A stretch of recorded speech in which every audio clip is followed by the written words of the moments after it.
It finally happened. So Daonte just the other day was posting a 3D ultrasound of his son, talking about how he's going to be here any day now. He was really hoping he was going to come on the 4th of July, fingers crossed. Then suddenly last night, Daonte posted on his stories and he said, "When you least expect it, that's when it always happens for me. Stay tuned." And then he posted late last night, which I'm filming this on Tuesday, so late Monday night, which I think it was officially Tuesday by the time he did post this because it was after midnight. He said, "Things always happen when you least expect them to. My little man couldn't even wait until the 1st of July. Young man, I took an absolute beating from everyone under the sun for your existence." Okay, Daonte, I'm gonna need you to go one post about the baby without bringing up everybody dragging you. Just make one post all about the baby and Addy.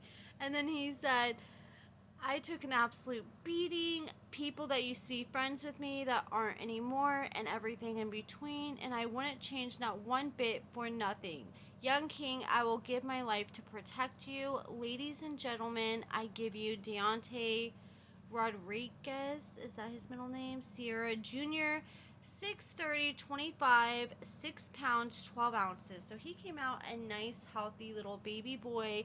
Here's some pictures of Daonte holding his son.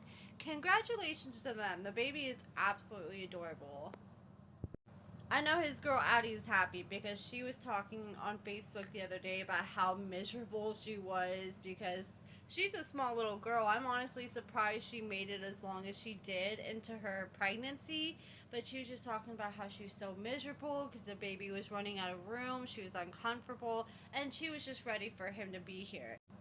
It does look like from these pictures that she ended up having a C-section.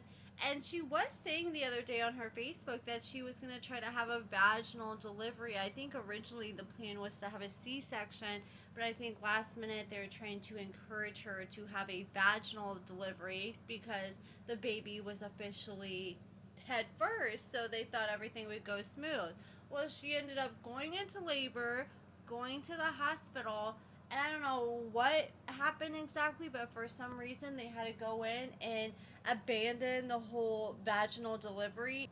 And they ended up having an emergency C-section. What I'm assuming is she was probably so far into labor that they had to give her emergency C-section to just speed up the process. Overall, it seems like they really had a great birth experience. I'm glad that Daonte was able to make it at that time. I'm sure he was home and able to just rush her straight to the hospital. The baby finally got to meet its grandpa, Addie's dad. He came to the hospital and visited with him. I want to see some pictures of Daonte's mom with her grandbaby because I'm sure she's going to spoil this little guy. And then she posted and she said, "I truly appreciate everyone texting and asking me if I'm okay and how I'm doing.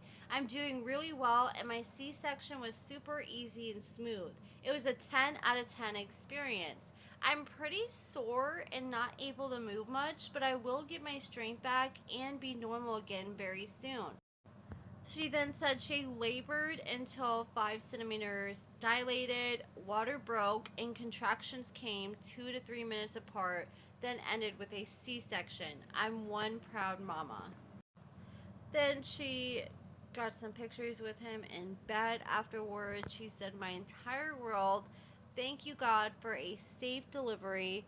Then she said, "I'm so proud of me. I went into labor naturally at 37 weeks, 4 days, and delivered him 1.5 hours after arriving at the hospital by emergency C-section." So she said she had a date to be induced scheduled already. I was assuming it was going to be around the 4th of July because that's what Daonte was saying. But if they're going to induce her, usually they'll induce you like anywhere between like 39 and 40 weeks. So they're probably going to induce her like in the next week and a half. Big congratulations again to Daonte and Addy.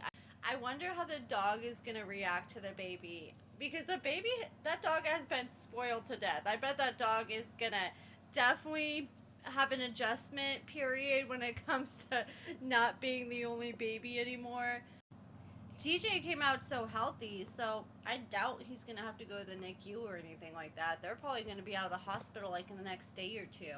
Like, they rush you nowadays. I remember, like, with my first baby, I was able to stay like a week, but with my second baby, they're trying to get rid of me after the first day.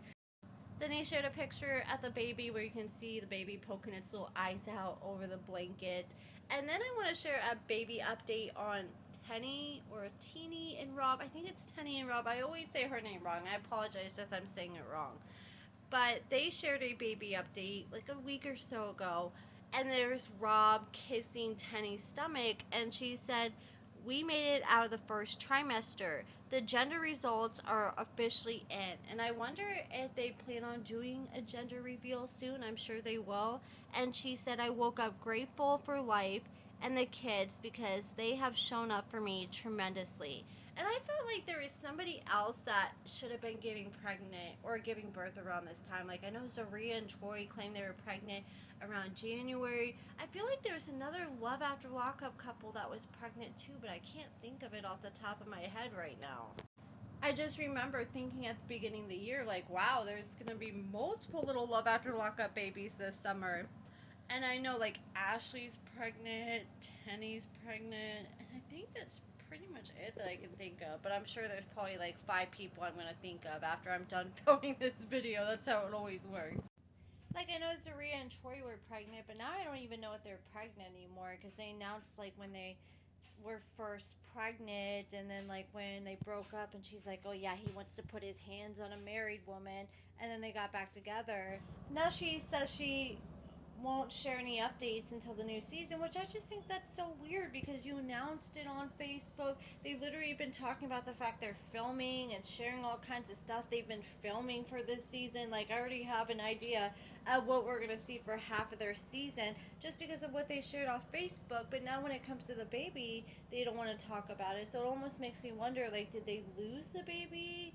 I don't know. So it's like I don't even feel comfortable saying she's pregnant anymore until we actually see the season, see what's going on. But let me know what you guys think about everything in the comments below. Give this video a thumbs up, subscribe, and thank you so much for watching.